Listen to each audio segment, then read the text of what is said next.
you guys are beating the pants out of us so badly that we have to maybe put you in prison. Democrats were melting down, very upset. Every time I get in this car in the last I feel 60 days or emasculated. so, it reminds me of just how much damage Elon Musk And how pathetic we are and how we're just losing every day. and Donald Trump is doing to our country.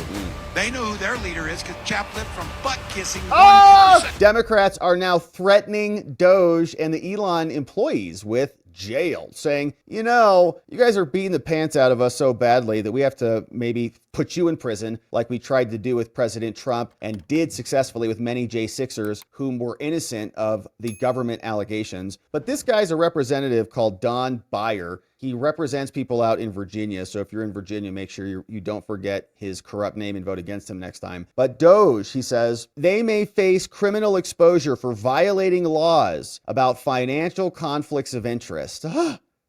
Raskin, Maxwell, Frost, Castro, Goldman, and Escobar are all investigating the enforcement of those laws. We mentioned this long time ago, right? And we've said, not only has Trump gone through this and faced the criminal persecution and been arrested, same thing with the J6ers, same thing with the pro-lifers, same thing with the parents who care about their kids at school. It's like ridiculous, right? Many people have been weaponized and prosecuted. And we said, yep, we got a temporary reprieve here because we're in control of the Department of Justice for now. But guys who were jumping into this, like Elon is putting a giant target on his back. If the Democrats ever take control, they're going to want blood. If they get control of this, right? We saw what they did to other guys like Steve Bannon, Peter Navarro. They literally put them in prison. You don't think they'll do that again with Dan Bongino or Elon Musk or Kash Patel or Trump or his family?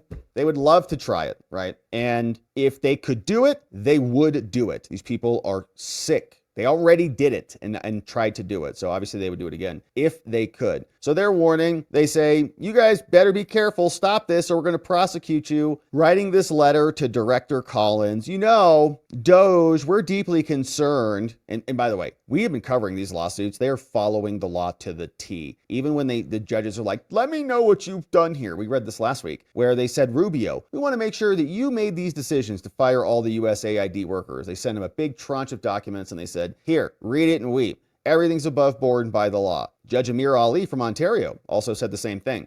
I guess I can't really force you to do all this. They read the contracts and the contracts say they can terminate your contract. So I guess they can. So they sent this. How has DOGE informed volunteers advising about 18 U.S. Code 208 and blah, blah, blah. It's like, you're not going to get answers to these questions. They're following the law. They're entitled to a presumption of good faith and validity in their operations. And so you can continue to cry if you want, but Democrats are struggling, right? They have nothing else to say other than we're devastated. Okay, this is what Senator Chris Murphy posted on X yesterday after Congress agreed with Trump's continuing resolution and will continue to fund the government. Democrats were melting down, very upset that there was not more of a fight in the Democrats, just kind of rolled over, showed their belly, and then went with their tail tucked between their legs and cried on X. Here's what Chris said. Hey, I just got home. Tough effing day. I'm going to go live on Instagram in about 10 minutes to talk about why I voted no today on government funding bill called the CR and to give you some early, candid thoughts about where our movement needs to go from here. Join me.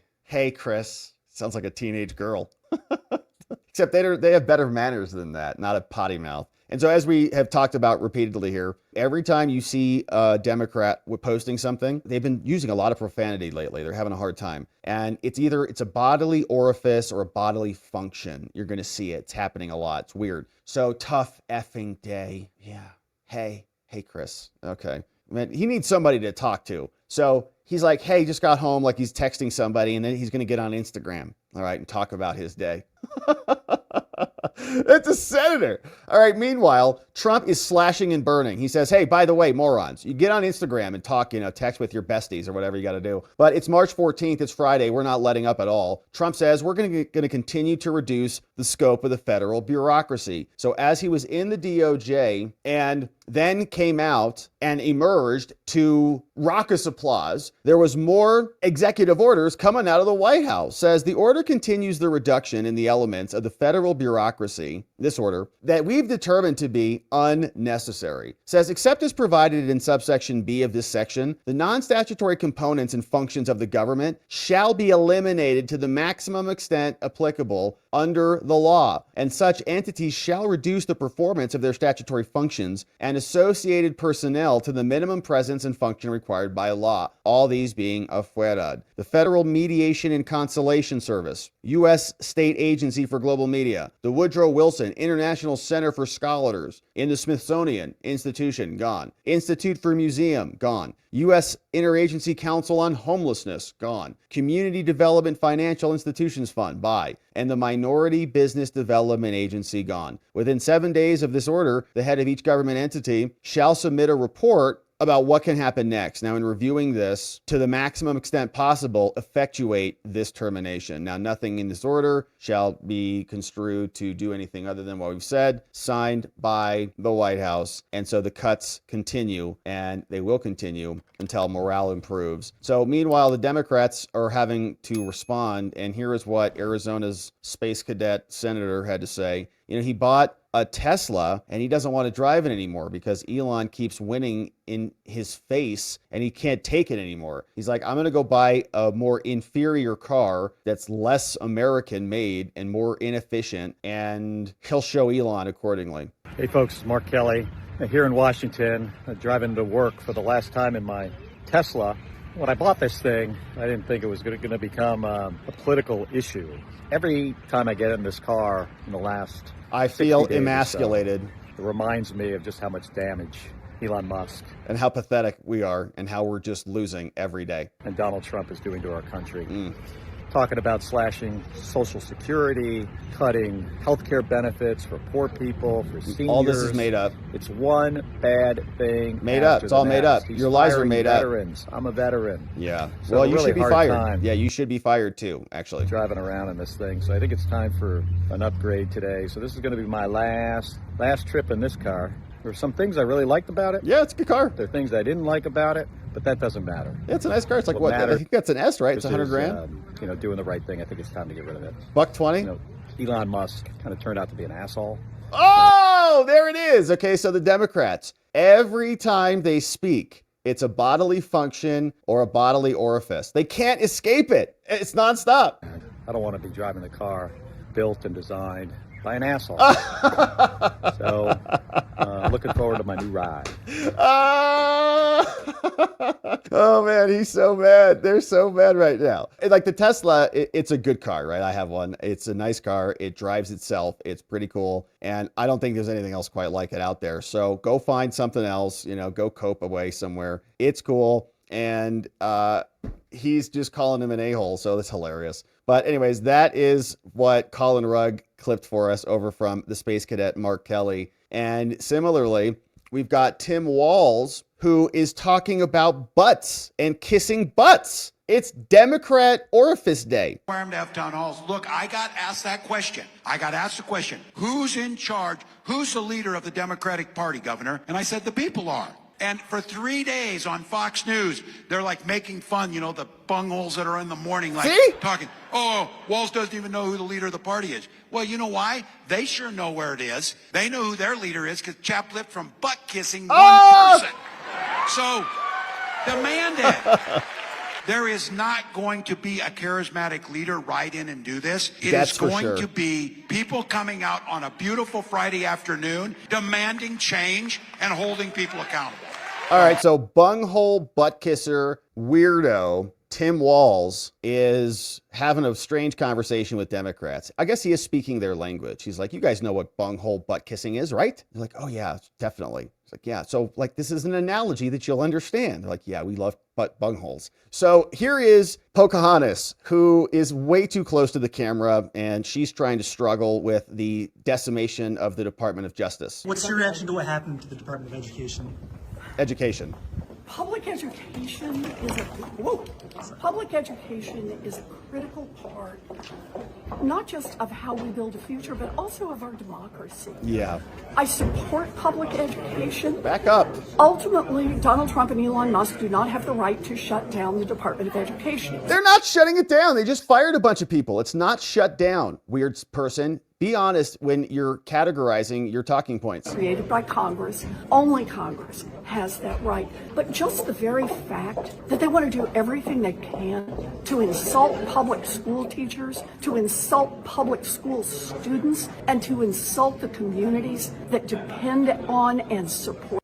It's not insulting them, okay? We want amazing teachers. We want brilliant students. We want the best public education system in the whole world. And that is better for all of those people that you just listed. But the government's been in charge for a long time, my whole life, and it's not ideal. It's not actually working that well. It's actually going down. And teachers themselves are unhappy about it. They all say it. Now, they might disagree on what the solution is, but teachers are going viral, posting videos saying the kids are not functional. So whether it's a parent problem, a culture problem, a government problem, a teacher problem, a cell phone problem, a food problem, whatever it is, it's not currently working. And saying a system needs to improve and removing people who don't appear to be a part of that solution is not insulting. It's just reality. So stop taking everything so damn personally, okay? It's just business. We got to do business again in America. Not everybody's feelings get to be coddled, and get away from the camera. With those public schools is truly despicable.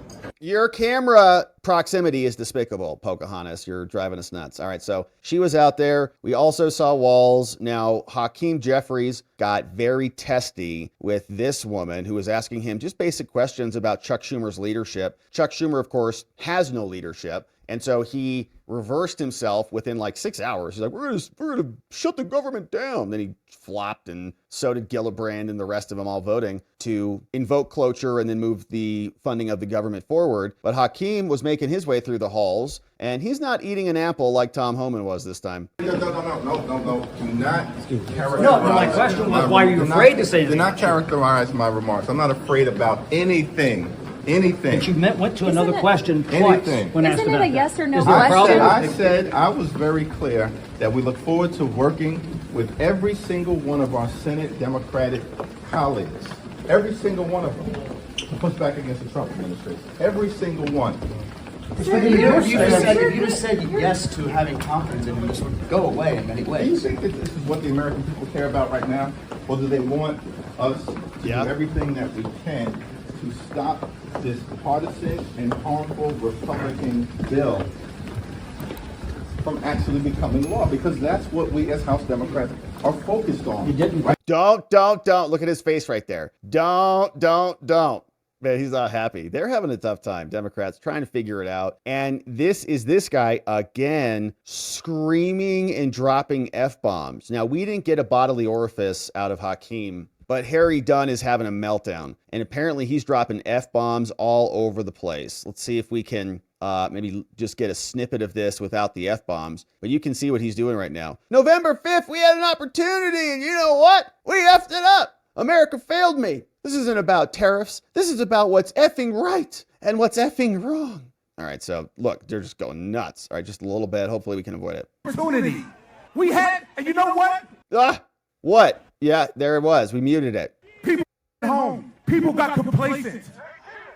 Maybe. And she did what? People got complacent. People, you know what? Yeah, so having a hard time and struggling.